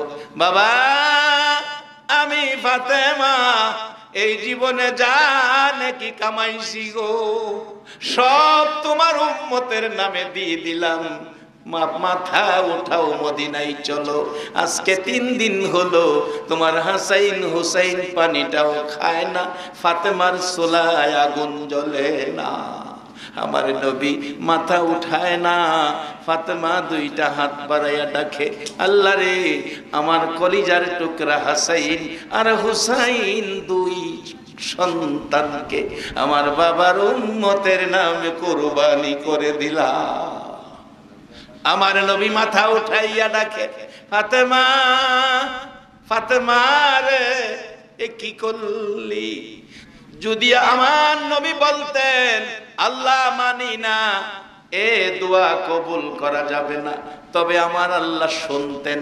আমার নবী নাতিদয় কুরবানি করতে রাজি, আপনার আমার মতো উম্মতের জাহান্নামে দিতে রাজি না।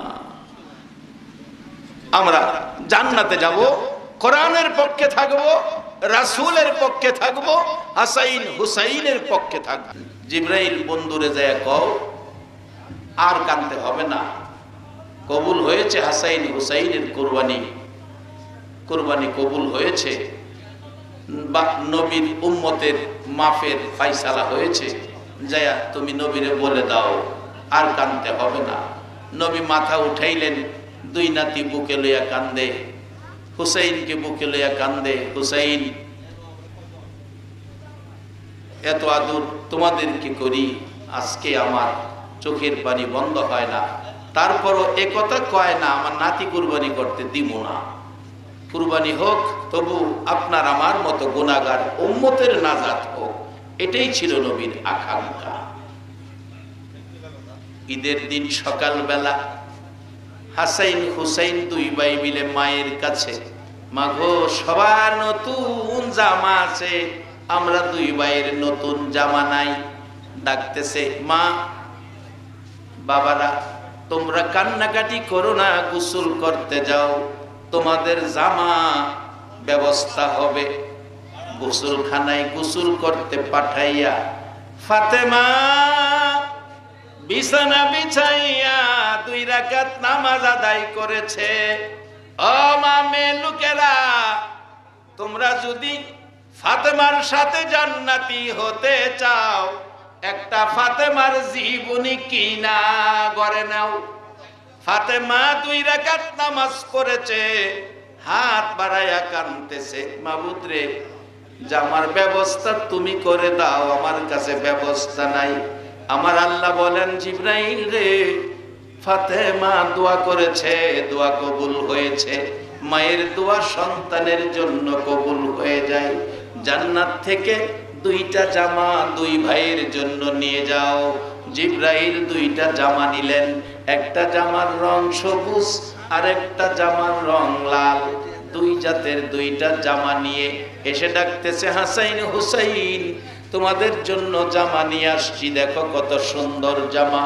2 ভাই মিলে জামার দিকে তাকিয়েছে। হুসাইন জিগাই, দর্জি সাহেব, আগে তো জামার শার্ট কাপড় বানাইলে দর্জির ঘরে মাপ দিতে হতো, বাজান এখন আর মাপ লাগে না, মাপের সিস্টেম পাল্টাইয়া গেছে। হাসাইন আর হুসাইন এখন পাঞ্জাবি কিনবেন বাবার লেগা, দোকানে যাইয়া কইবেন 46 একটা পাঞ্জাবি দেন, মাপটাপ নাই, 46 কইলেই হয়। হাসাইনের মাপ দেওয়া নাই, হুসাইনের মাপ দেওয়া নাই। জান্নাত থেকে সেই সিস্টেম হয়ে গেল। পাঞ্জাবি নিয়ে জিবরাইল হাজির। ডাকতেছে, জিবরাইল, মানুষ বেশি, হাসাইন হুসাইন কে কোনটা নিবা? হুসাইন ছোট, হাসাইন বড়, বড় হাসাইন হুসাইন ছোট। ছোট বাচ্চা সাধারণত লাল জিনিস পছন্দ করে। লাল জামার দিকে হাত বাড়াইলেন, সবুজ জামাটা হুসাইন নিলেন। সবুজ জামা, লাল জামা হুসাইন হাতে নেয়। ঘরের ভিতরে গো মার কলিজায় আগুন লাইগা যায়। ফাতেমা কান্দে মোনাজাতে, মাবুদ কি হলো গো, কলিজা মানে না, আগুন জ্বলছে। 2 সন্তান জামা লইয়া মায়ের সামনে, মাগো এই তো জামা দিয়ে গেল একজন সুন্দর দর্জি, এই তো জামা দিয়ে গেল। ফাতেমা বলেন, বাবারে জামা গায়ে দিস না, কেন জানি আমার কলিজায় আগুন জ্বলতেছে। বলুন, সন্তানের উপর যদি কোনো বিপদের বাজেট আসে, দুনিয়ার কেউ জানে না, এই সন্তানের বিপদের বাজেটের খবর আগে জানে কে? মা কাঁদতেছে, জামা গায়ে দিস না, চল তোর নানার কাছে যাই। নবীজির কাছে নিয়ে গেলেন। নবীজি জামা দেখবে, জিবরাইল এসে বলছে, হুজুর বলে দেন গো, মায়ের দোয়া কবুল হয়েছে, হাসাইন হুসাইনের কুরবানির ফায়সালা এই জামার মধ্যে দেওয়া হয়েছে। হাসাইনের জামাটা সবুজ, আপনার এক কিসিমের উম্মতেরা বিষ খাওয়াইয়া আপনার নাতি হাসাইনকে সবুজ করে মেরে ফেলবে। আর ছোট আপনার নাতির জামাটা লাল, আপনার এক কিসিমের উম্মতেরা কারবালা নামক মাঠে মারতে মারতে রক্তাক্ত করে লাল লাল করে দিবে, সেই জন্য জামাটা লাল। একটা চিৎকার মারছে আমার নবী, জিবরাইল কি খবর শুনাইলি? এই হুসাইনের ব্যথা আমি কেমনে সইব? টান দিয়া হুসাইনকে বুকে জড়াইয়া আমার নবী কান্দে। আল্লাহুম্মা হুসাইনা সবরা, আল্লাহ আমার হুসাইনের ওই বিপদের দিন সবর করার তৌফিক দিও।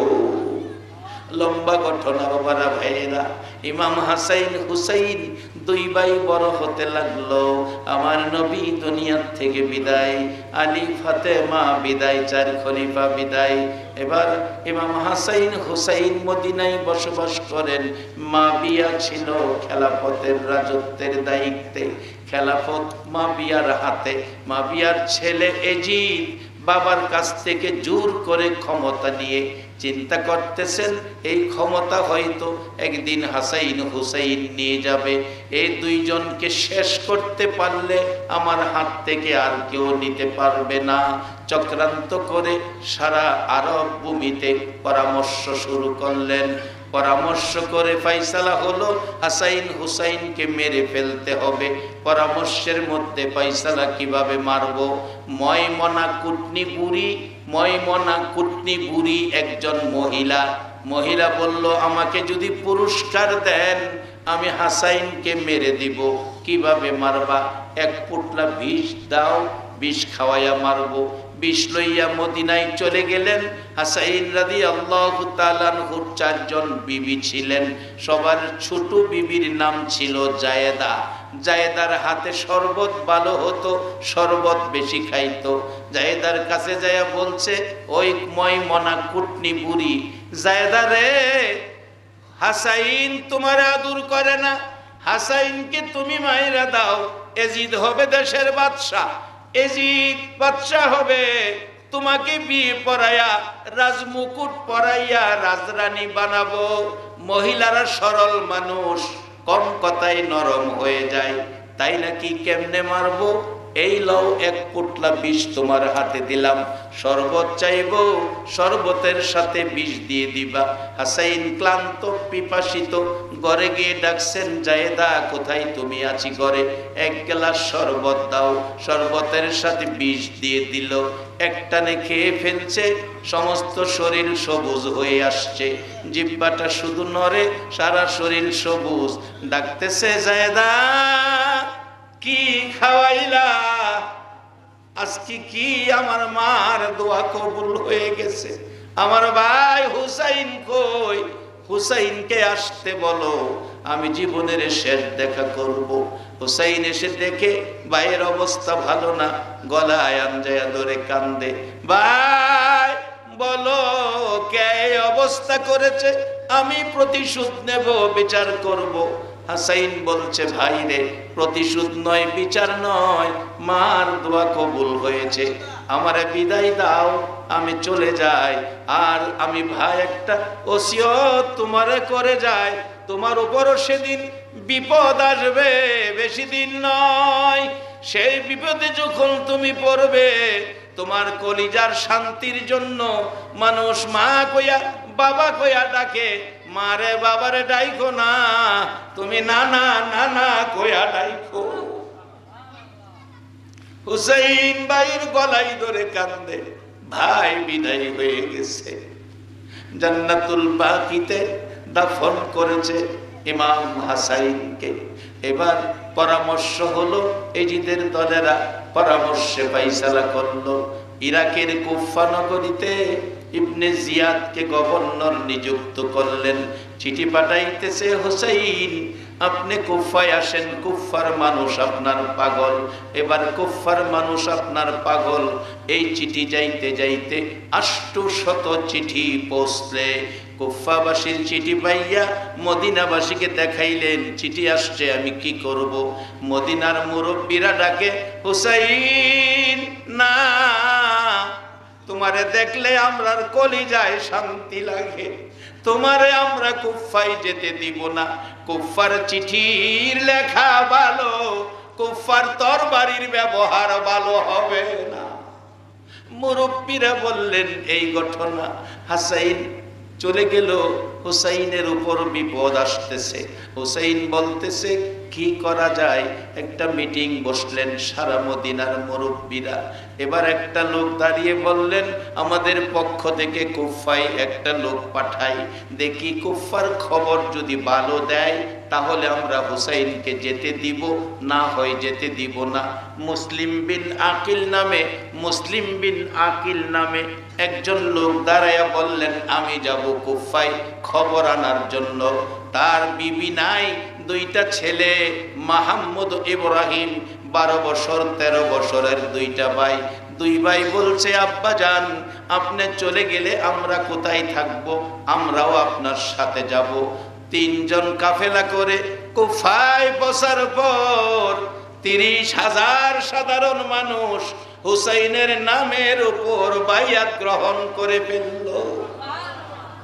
30,000 মানুষ হুসাইনের পক্ষে স্বীকৃতি দিল। মুসলিম বিন আকিল চিঠি লিখলো, হুসাইন আর মদিনায় থাইকো না, কুফার মানুষ তোমার পাগল। হুসাইন 6 মাসের শিশু কোলে লইয়া গো, মেয়ে পুরুষ মিলে 72 জনের কাফেলা এই মুহররম মাসের 1 তারিখ কুফার উদ্দেশ্যে মদিনার থেকে বাহির হয়ে গেছে। এই খবর পাইয়া ইবনে জিয়াদ এজিদের সাথে পরামর্শ করে কুফা নগরীর বড় মসজিদে লোক পাঠাইয়া দিলেন। কুফা নগরের বড় মসজিদে বসে আছেন হুসাইনের পক্ষের লোক মুসলিম বিন আকিল। চারদিক ঘেরাও করে সবাইকে বললেন, কাউরে 500, কাউরে 200, কাউরে 300 টাকা দিলে হুসাইনকে ফালাইয়া সব মানুষ চলে গেল। একজন মানুষ শুধু গেল না, যার নাম হানি বললেন, টাকার বিনিময় বিক্রি হব না, আমি নবীর আওলাদের পক্ষ আমি ছাড়ব না, টাকার বিনিময় বিক্রি হব না, আমি নবীর আওলাদের পক্ষে থাকবো। হানি বললেন, মুসলিম বিন আকিল সবাই চলে গেল, তোমাকে মেরে ফেলবে, তুমি আমার বাড়িতে যাইয়া লুকায়া থাকো। মুসলিম বিন আকিল হানির বাড়িতে যাইয়া লুকায়া গেলেন। এই যদি সৈন্যরা এসে জিজ্ঞেস করে মুসলিম বিন আকিল কোথায়, বলতেছে জানি না কোথায় আছে, আমি তো বলতে পারি না। এবার খুঁজে পায় না। একটা লোক এসে একেবারে মসজিদের মধ্যে থাইকা 3 দিন পর্যন্ত মসজিদে শুধু কান্নাকাটি করে, আমার ভাই হানি, আমার ভাই মুসলিম বিন আকিল। হানিরে তুমি মসজিদে আছো, আমার ভাইরে দেখছনি, আমি মদিনার থেকে আসছি আমার ভাই মুসলিম বিন আকিলকে নেওয়ার জন্য, আমি অনেক টাকা পয়সা নিয়ে আসছি মুসলিম বিন আকিলকে নেওয়ার জন্য। একে 3 দিন পর্যন্ত কাদার পর হানি জিজ্ঞেস করে, ভাই ঠিক করে বলো তুমি কি মুসলিম বিন আকিলের ভাই? হ্যাঁ আমি ভাই, মারপেটের ভাই। তাই যদি হয় তোমার কাছে বলি, কারো কাছে বইল না। মুসলিম বিন আকিল আমার বাড়িতে আছে, রাত্রে লইয়া মদিনায় চলে যায়। এই কথা বলার পর মসজিদ থেকে বেরিয়ে গেছে। এই যদি সৈন্য লইয়া আইসা হানির বাড়ি ঘেরাও করে ফেলেছে, জোর করে ধরে বের করে এনে মসজিদে, এই কুফার বড় মসজিদের বারিন্দার মধ্যে ফালাইয়া গলায় ছুরি চালাইছে। মুসলিম বিন আকিল কাঁদতেছে, রে মদিনার পাখিরা হুসাইনের কাছে খবর দে, হুসাইন যেন কুফায় না আসে। এই খবর কে দিবে? হুসাইন তো আসতেছে 72 জনের কাফেলা সহ। কতল করে দিলেন মুসলিম বিন আকিলের 2টা ছেলে, মুহাম্মদ ও ইব্রাহিম। পূর্ণিমার চাঁদের মতো চেহারা, তারা খেলার মাঠে খেলতেছিল। খবর পাইল তাদের বাবাকে কতল করে ফেলেছে। 2 ভাই ভাবতেছে কোথায় যাব, কি করব, বাবারে কতল করে ফেলেছে। ইবনে জিয়াদ ঘোষণা দিলেন, ওই 2টা ছেলে কোথায় আছে ধরো, তারা যদি মদিনায় যাইতে পারে তাহলে তো আর হুসাইন কুফায় আসবে না, খবর পাইলে রাস্তার থেকে চলে যাবে। ঘুরতেছে, তালাশ করতেছে, খুঁজে পায় না, তালাশ করতেছে, খুঁজে পায় না। অবশেষে ঘোষণা দিল, যারা দুইটা ছেলে মুহাম্মদ ও ইব্রাহিমকে ধরে দিতে পারবে 10,000 টাকা পুরস্কার। তখনকার সময় 10,000 টাকা অনেক বেশি, অনেক বেশি তখনের সময়। এবার মুসলিম বিন আকিল দুই ভাই সারাদিন জোর জংলায় লুকাইয়া থাকে। রাত্র হলে মরুভূমির পথে দৌড়ায় আর কান্দে, মদিনার পাখিরা রে কুফায়, কুফার খবর নিয়ে যা, কুফাবাসীর ব্যবহার ভালো না, আমার বাবাকে কতল করে ফেলেছে, আয় খবর হুসাইনের কাছে পৌঁছে দিয়ে যায়, হুসাইন যেন কুফায় না আসে। এইভাবে সারা রাত দৌড়ায় আর কান্দে, রাত্র হলে কান্দে আর দৌড়ায় মদিনার পথ খোঁজে। বাচ্চা ছেলেরা মরুভূমির পথ রাস্তা চিনে না, দিনের বেলা খেজুর বাগানের জুপের ভিতর লুকাইয়া থাকে। 3 দিন পার হয়ে গেলে রাত্রের বেলা আর দৌড়াইতে পারে না। দুই ভাই মিলে ঘুমিয়েছে, সকালবেলা বাগানের ভিতরে ঘুমিয়েছে, সকাল হয়ে গেছে। ওই বাগানের মালিক নাম ছিল হারেস, হারেসের বিবি মহিলা, হারেসের বিবি মহিলা বাগান দেখতে গেছে, যাইয়া দেখে বাগানের ভিতরে দুইটা পূর্ণিমার চাঁদ উদয় হইয়া রইছে। মুহাম্মদ ও ইব্রাহিম 12 বছর 13 বছর, দুই ভাই। হারেস নামের এক ব্যক্তি কুফা নগরীতে তার খেজুর বাগানের মাঝখানে ঘুমিয়েছে, খাবার নাই, গোসল নাই, ঘুম নাই। যে বাগানে সাপ বিচ্ছু থাকে সেখানে ঘুমিয়েছে। অবশেষে সকালবেলা খেজুর বাগানের মালিক বাগান দেখতে গেছে, দেখে বাগানের মাঝখানে যেন পূর্ণিমার চাঁদ উদয় হয়ে রয়েছে। পাশে যাইয়া মাথায় হাত দিলেন। মেয়েরা সাধারণত বাচ্চা দেখলে মেয়েরা মায়া করে, দেখবেন সুন্দর বাচ্চা দেখলে বাচ্চাটা কোলে নেয়, 2 গালে চুমো দেয়। মেয়েরা সাধারণত বাচ্চার মায়া বেশি, কোলে নেয়, চুমা দেয়, জিগায় বাচ্চার নাম রাখছেন কি, এরকম দেখবেন জিগাইব। ওই হারেসের বিবি মাথায় হাত দিয়া দেখে রে মদিনার সোনার টুকরা 2 জন। জিজ্ঞেস করে, তোমার নাম কি? আমার নাম মুহাম্মদ। তোমার নাম কি? আমার নাম ইব্রাহিম। তোমরা ঠিকানা? আমরা মদিনার মেহমান, আখিরি নবীর আওলাদ। অনুরোধ করি কুফাবাসীর কাছে আমাদের খবর দিও না, আমার বাবা মুসলিম বিন আকিলকে কতল করে ফেলেছে। মাগো, আমরা রে মদিনার পথ দেখাইয়া দাও, হুসাইনকে খবর দিব, হুসাইন যেন কুফায় না আসে। মহিলা ডাকতেছে, বাবা আসো, তোমাদেরকে লুকায়া রাখি, আমার স্বামী হারেসও ঘুরতেছে, তোমাদের জন্য 10,000 টাকা পুরস্কার পাবে। বাচ্চা 2টা নিয়ে রান্নাঘরের মধ্যে লুকায়া রাখছে। বাচ্চা 2টা ঘুমিয়েছে, সারা রাত ঘুম নাই, 3 দিন খাবার নাই, হালকা কিছু খাইলেও গিলতে পারে না, খাইতে পারে না, ঘুমাইয়ারা ঘুম পাড়াইয়া রাখছে। বিকালবেলা বাড়িতে আসছে হারেস, বিবি খাবার দে, কে জানি পুরস্কারের বাগি হয়। খাইতে বসছে, খাবে, তরবারি পাশে। 2 ভাই ঘুম থেকে স্বপ্ন দেখে মা এসে ডাকতেছে, মা মা কইয়া ঘুম থেকে উঠছে। ওইটা দরজায় দাঁড়াইয়া ডাকে, মা মা গো, কই গো মা। কান্নার আওয়াজ শুনে হারেস বলছে, বিবি কে কান্দে এত সুন্দর করে? বিবি বলছে, কুফাবাসীর কার সন্তান জানি কান্দে। মিথ্যা কথা কইস না, এ কান্না কুফাবাসীর নয়, এটা মদিনার আওলাদের কান্না। খাবারের প্লেট ধাক্কা দিয়ে সরাইয়া হারেস তরবারিটা হাতে নিয়ে ওইটা দাঁড়াইয়া গেছে। বিবি পিছন দিয়ে ধরছে আঞ্জায়া, স্বামী গো যায়ও না, মদিনার আওলাদের মাইরো না। স্বামী, মারতে যদি মনে চায় আমারে মেরে ফেলো, আমার নবীর কলিজায় আগুন দিও না। হারেস মানলো না, যাইয়া দেখে 2টা ভাই সোনার টুকরা, সোনার পুতুল কাঁদতেছে, তরবারি চকচক করতেছে। তরবারি দেখে 2 ভাই কাঁপতেছে। ধরে শেষরাইয়া পুরাত নদীর কিনারে নিয়ে ভাবতেছেন জীবিত নিয়ে গেলে কেউ যদি আমার কাছ থেকে নিয়ে যায় পুরস্কার আমি পাবো না, জব করে নিয়ে যাব। ছোট ভাইকে জমিনে শুয়াইছে, বুকে পাড়া দিয়া ধরছে, মাথায় হাত দিয়া চাপা দিছে, গলায় ছুরি দিবে।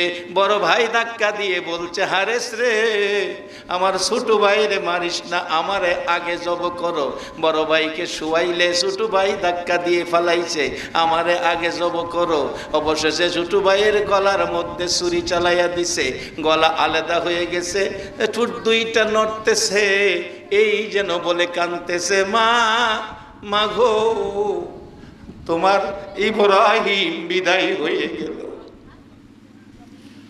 নিষ্ঠুর হারেস বড় ভাইকে জমিনে শুয়াইল, বুকের উপর পাড়া দিয়ে ধরে মাথায় ধরছে, গলায় ছুরি দিবে, ডাকতেছে বড় ভাই, হারেস হারেস রে মারিস না মারিস না।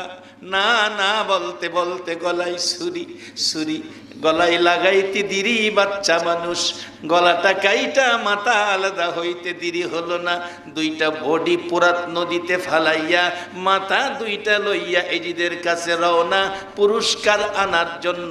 এদিকে মহরমের 7 তারিখ ইমাম হুসাইন কারবুলায় পৌঁছে গেছে।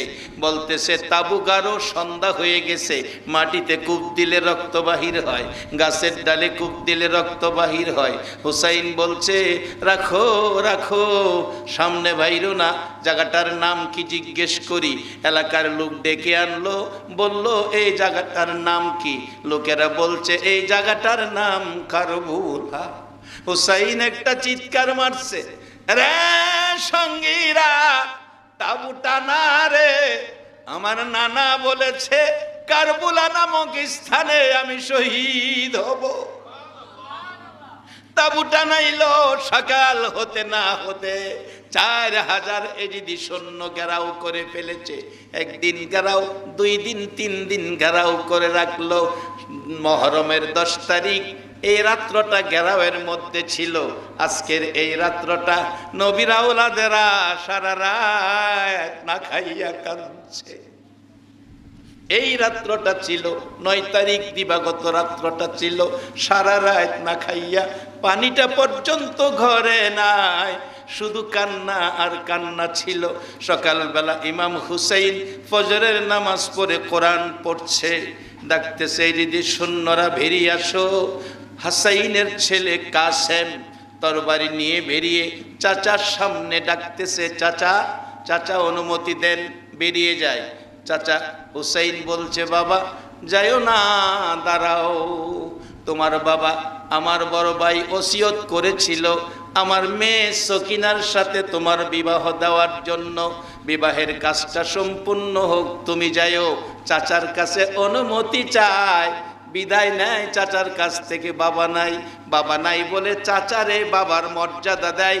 এটার নাম হলো ইসলাম, এটা হলো আওলাদে রাসূলের শিক্ষা। একবার বলুন আল্লাহু আকবার।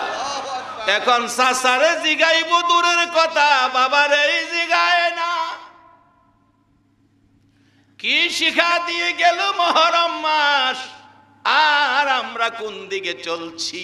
চাচা চাচা অনুমতি দেন, বাবা তাবুতে ঢুকো। ঢুকলেন, ডাকছে হুসাইন কাসেমকে সাজাও, সকিনাকে সাজাও। কান্নার রোল পড়ে গেল, কি দিয়ে সাজাবো, একটা ফোঁটা পানি ঘরে নাই। হুসাইন ঘরে ঢুকলেন, বিবাহ পরে দিলেন, বিবাহ শেষ করে বেরিয়ে আসলেন হুসাইন। কাসেম দাঁড়িয়ে আছে, সকিনা স্বামীর পায়ে সালাম করছে, স্বামীর পায়ে সালাম করছে। বাবারা শিক্ষা নিবেন, মা বোনেরা শিক্ষা নিবেন। আমাদের দেশে সালামের প্রচলন, হাতের মধ্যে সালাম করে, হাতের মধ্যে সালামের বিধান নাই। পায়ে সালাম করবেন মা বাবাকে, পায়ে সালাম করবেন শিক্ষককে, পীর বুজুর্গদেরকে পায়ে সালাম করবেন। এই সালাম করতেছে সকিনা কাসেমের পায়ে সালাম করতেছে, কালা সালাম করতেছে, মাথায় হাত বুলাইয়া সকিনা জন্য কাসেম দোয়া করতেছে। সালাম করে ডাকতেছে স্বামী বসো, দুটো কথা বলি।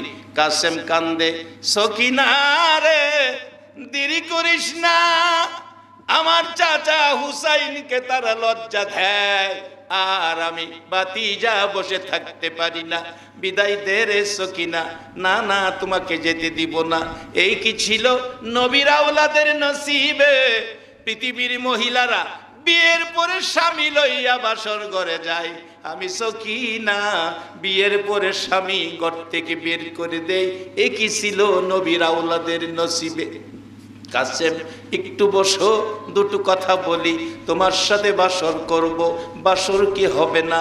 কাসেম সান্ত্বনা দিচ্ছে, সকিনা রে কান্দিস না, বিদায় দে, তোর আমার বাসর হবে আল্লাহর জান্নাতে। কাসেম যুদ্ধের ময়দানে বিনা দোষে শহীদ হয়ে গেল, কোনো অপরাধ নাই, বিনা দোষে শহীদ। ঘোড়ার পিঠে ঘোড়া আস্তে আস্তে কাসেমের লাশ তাবুর সামনে নামিয়ে দিল। সকিনা মৃত স্বামী বুকে লইয়া কান্দে, মাবুদ দুনিয়ার মানুষের স্বামী লইয়া বাসর করে, আর আমি সকিনা রক্ত মাখা স্বামী বুকে জড়াইয়া ধরি। এরে পৃথিবীর মানুষেরা, নবীর আওলাদেরা এই কষ্ট করে আমাদের জন্য শান্তির ইসলাম রেখে গেল, জান্নাতের পথ আমাদেরকে দিয়ে গেল। আমরা যদি সেই পথে না চলি, নবী কষ্ট পাবে, আমরা জান্নাতে যেতে পারবো না। একে একে সকলে শহীদ হয়ে গেল, শুধু দুইজন মাত্র পুরুষ আছেন জীবিত, জয়নাল আবদিন আর ইমাম হুসাইন। দুইজন শহীদ এখনো হয় নাই। জয়নাল আবদিন বলছে আমি যাব, হুসাইন বলছে না না তুমি যাও না রে জয়নাল, তুমি শহীদ হলে নবীর বংশের বাতিকে জ্বালাবে। হুসাইন চলে গেলেন, চারদিক থেকে আক্রমণ। মহরমের 10 তারিখ জুমার দিন, শুক্রবার, আগামী দিনটাই ছিল। চারদিক থেকে আক্রমণ, রক্তাক্ত হয়ে দুর্বল হয়ে গোড়ার থেকে নেমে কাঁদতেছে, নানা নানা গো, তোমার উম্মতের জন্য আমার মার দোয়া কবুল হইছে।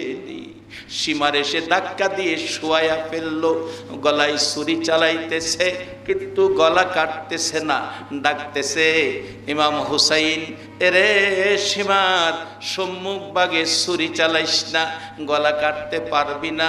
তুই কি জানোস না আমার রহমতের নবী, আমার রহমতের নানা সকাল সন্ধ্যা আমার গলার সম্মুখ ভাগে চুমা দিত।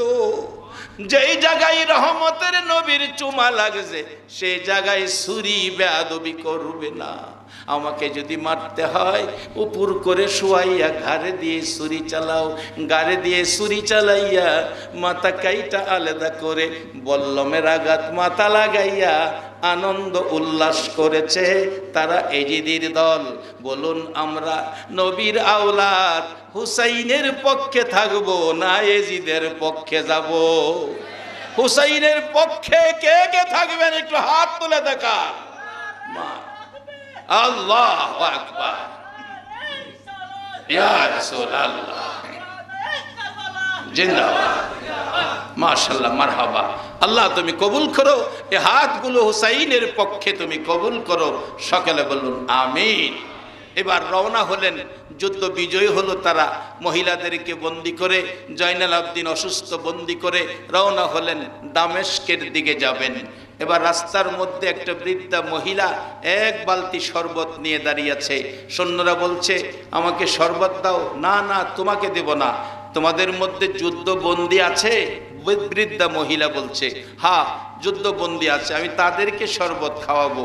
পিছনের দিকে পাওয়া গেল যুদ্ধবন্দী মহিলারা দাঁড়িয়ে আছে। বৃদ্ধা মহিলা শরবতের বালতি নিয়ে কাঁদতেছে। যুদ্ধবন্দী মহিলারা বলল দাঁড়াও, তোমরা কি যুদ্ধবন্দী? হ্যাঁ, তোমরা একটু শরবত খেয়ে যাও। বলল মা গো কেমনে শরবত খাবো গো মা? 3 দিন পর্যন্ত পানি ছিল না, একটা ফোঁটা পানির জন্য 6 মাসের শিশু পর্যন্ত পানি পাইল না। মা তুমি কে? রাস্তায় আমাদের জন্য পানি নিয়ে দাঁড়িয়ে আছো, শরবত নিয়ে দাঁড়িয়ে আছো। ওই বৃদ্ধা মহিলা বললেন আমাকে চিনবা না? আমি একদিন মদিনায় ফাতেমার ঘরে থাকতাম, ফাতেমা আমারে বলেছিল, বোন গো, জীবনে যদি যুদ্ধবন্দী পাও একটা গ্লাস পানি পান করাইও। ওই ফাতেমার অনুরোধে শরবত নিয়ে দাঁড়িয়ে আছি।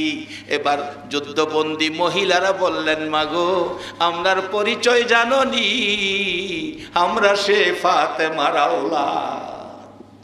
অবশেষে রওনা হলো, দামেস্কে যাইয়া পৌঁছে গেল। জাইনাল আবদিন বন্দি করলো, মহিলাদেরকে বন্দি করলো। হুসাইনের মাথা মুবারক দাফন করলো দামেস্কে, রাজধানী দামেস্কে দাফন করলো। মাথাবিহীন দেহ কারবালার জমিনে, পাশে 6 মাসের শিশু বাবার পাশে ঘুমিয়ে আছে। এবার জাইনাল আবদিন বন্দি, জেলখানা ভাঙতে হবে। রাজি আছেন আপনারা? জেলখানা ভাঙতে হবে, নবীর আওলাদকে মুক্ত করতে হবে। ইতিহাস লেখে আব্দুর রহমান নামে একজন নবীর বীর পুরুষ সাহাবী ছিলেন, বীর পুরুষ সাহাবী ছিলেন। তরবারি নিয়ে বেরিয়ে গেল, কেউ ঘর থেকে বেরিতে পারবে না, সবাই ঘরে যাও, নবীর আওলাদকে আমি জেলখানার থেকে বের করে আনবো।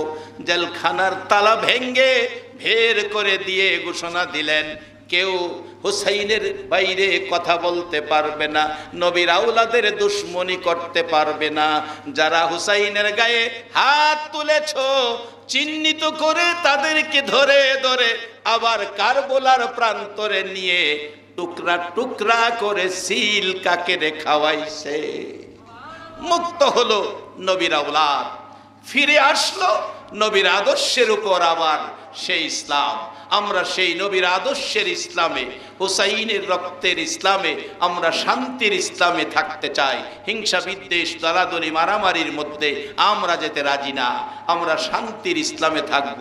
সকলে রাজি আছেন? ইসলাম শান্তির ধর্ম। এই কষ্ট রক্ত সমস্ত বিশ্ব জুড়ে স্লোগান পয়দা হয়েছে, ইসলাম জিন্দা হতা হে হার কারবালা কি বাত। এই কারবালায় আমাদেরকে ইসলামের আদর্শ দেখিয়েছে, কারবালায় আমাদেরকে ইসলামের সত্য বুঝিয়ে দিয়েছে। তাই আমরা সত্য পথে চলবো, মিলেমিশে থাকবো। আর হুসাইনের মহব্বত স্মরণ মুহররম মাসে আমরা করব। অনেকে অনেক ফতোয়া দিব, এটা বেদাত, এটা শিরিক, এটা করা যাবে না, এটা হবে না, এটা হবে না। হেরারে খাওয়ান পেট বইরা 500 টাকা হাদিয়া দেন, হেরা যায় যাইব। হুসাইনের স্মরণে কিছু করবেন, এইটার বেলা ফতোয়া আইব, এগুলি কেউ কান দিবেন না। আমরা হুসাইনের পক্ষের মুসলমান।